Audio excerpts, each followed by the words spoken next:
Trump's inauguration, we saw the spectacle of the U.S. elite. With 4 billionaires seated behind him on stage, Trump made empty promises about improving the economy.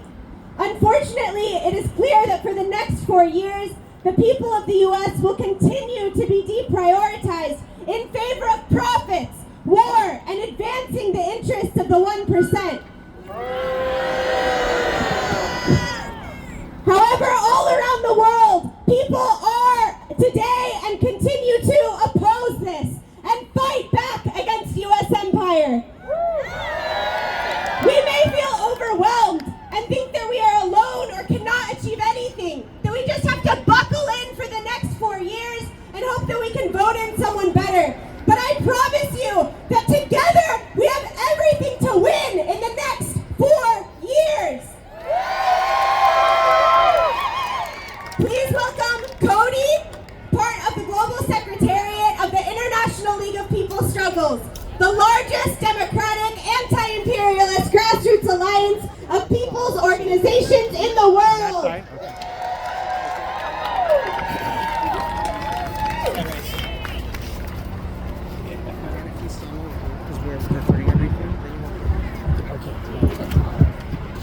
Can y'all hear me? I think, can y'all hear me? I'm gonna stand like right here. Good evening, friends. My name is Cody. I'm an organizer with the International League of People's Struggle. We are an international, anti-imperialist, anti-fascist, and pro-people alliance. Hundreds of organizations around the world, including right here in this city of Portland. You know, I say these words a lot whenever I'm introducing ILPS. Anti-imperialist, anti-fascist, pro-people. I think it's important at a time like this, at a time when the very concept of a people's movement is under so much threat of attack, that we stop and consider what these words actually mean. Because, my friends, our movement for justice, for peace, for realizing nothing less than the true power of the people, that's the biggest threat to the ruling system that just crowned their clown king yesterday. They're going to throw everything that they have against us over the next few years. How do we know this? Because we fought tooth and nail against this guy when he was president before. Is that right? We fought back when the Portland Police and the National Guard tried to shove us aside as they arrested our friends and community members. We fought back when the pigs at ICE kicked their deportation machine into full gear and tore up so many families. Is that right? We fought back when they tried to push our queer siblings and comrades back into the shadows with whatever violence they had at their disposal, right? We fought back when the Portland Business Alliance puppets in the city council used whatever FBI money that they could have to push back our movement here in Portland, right?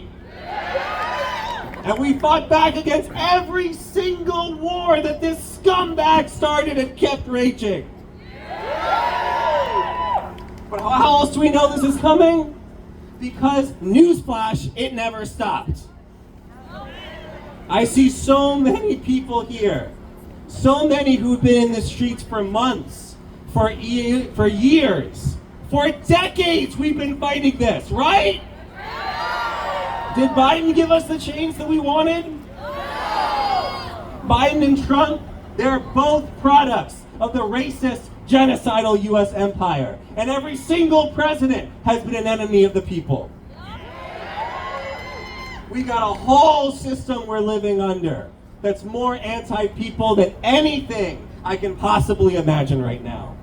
That's been the case no matter who's been president. But now we're facing a system in such a vicious down spiral of crisis, championed by the most viciously psychopathic profiteer that this ruling system could find. Already in the last 36 hours that Trump has been in office, he signed executive orders that put the people living here at risk of fascist attacks. He has used national security as a guise to advance U.S. economic interests, to justify mass deportations, to limit gender-affirming care, and to further the plundering the land and displacing indigenous people, to give himself unchecked power over the military. And he pardoned 1,500 January 6 rioters who tried to overthrow the government for him. And then he began signing executive orders in a packed arena, as if to say these are the people's orders. They are the orders of big business. But Trump is using this moment to try and build his personal army, independent of the states and under his control. This is what the rise of fascism is looking like in the United States right now, my friends. At this moment, many of us are scared. But if I've learned anything after all these years of living and organizing in Portland and seeing the growing movement around the world, it's that we are the strongest defense against these attacks. Is that right? Yeah! They're going to throw everything they have against us, whether it's the pigs in PPS or the pigs in the Proud Boys. We're going to need to do everything we can to bring our communities together, to keep each other safe, and to build our power to fight back. And so, that's where I come back to those words that I opened with. We're part of an anti-imperialist movement because that's what it means. That means fighting to change the system as a whole, so that we're driven by international solidarity and the militant will to unite and help build a society that meets all of our needs and rights all historical wrongs from the ground up. We're part of an anti-fascist movement because that means there is nothing revolutionary about throwing weight behind a strong man who says he'll protect us while pushing us to start a civil war so the rich can stay rich. But most importantly, friends, we're part of a pro-people mass movement, and it really has to be a mass movement where we can rally the massive power of all of us, regardless of our differences, and with the most oppressed and impacted at the lead, against a common enemy for the common goal of justice, peace, and self-determination for all. Is that right? My friends, this is the common struggle that we can wage together. And we're going to have to wage it together every step of the way if we're going to break this systemic cycle of violence and oppression. We have to defend each other's right to struggle for a better future, to defend each other's ability to fight back, and to defend our communities so they can be the fountains of people power that we know they can be. No one we vote in will give our communities the power they need. That's something we have to fight for and win ourselves. Today, one day after the crybaby king was sworn in at the White House, let us swear in this people's movement so that we can move into this new period with our fists held high, our communities arm in arm, and our will to fight for a better future unbreakable.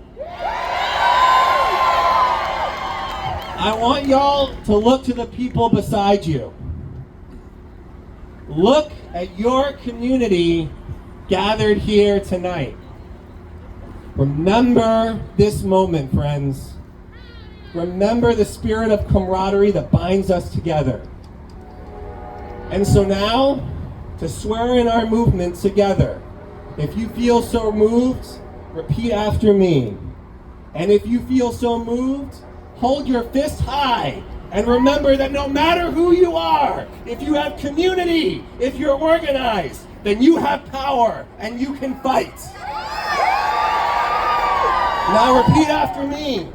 I will fight for you. I will fight for you. And I know you will fight for me. And I know you will fight for me. We will fight for health care. We will fight for health care. We will fight for housing. We will fight for will fight for education. We will fight for education. We will fight to defend migrants. We will fight to defend migrants. We will fight to defend workers. We will fight to defend workers. We will fight to end white supremacy. We will fight to end white supremacy. We will fight to end gender oppression. We will fight to end gender oppression. We will fight to end settler colonialism We will fight to end settler colonialism. at home and around the world. At home and around the world. In the face of fascism, In the face of fascism. we will fight for solidarity. We will fight for solidarity. In the face of militarism, In the face of militarism. we will fight for peace. We will fight for peace.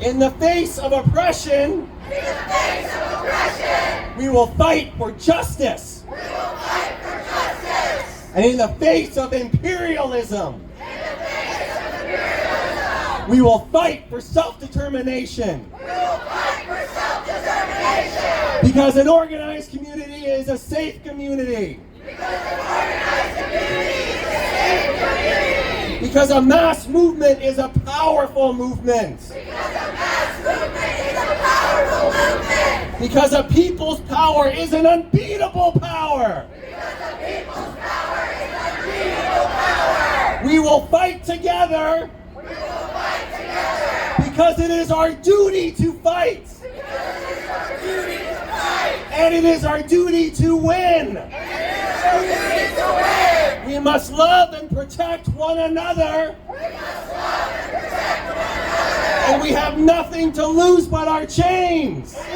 nothing to lose but our chains. We have nothing to lose but our chains. We have nothing to lose but our chains. We have nothing to lose but our chains. We have nothing to lose but our chains. All power to all the people. All power to all the people. Long live international solidarity. Long live international solidarity. Right on. Thank you.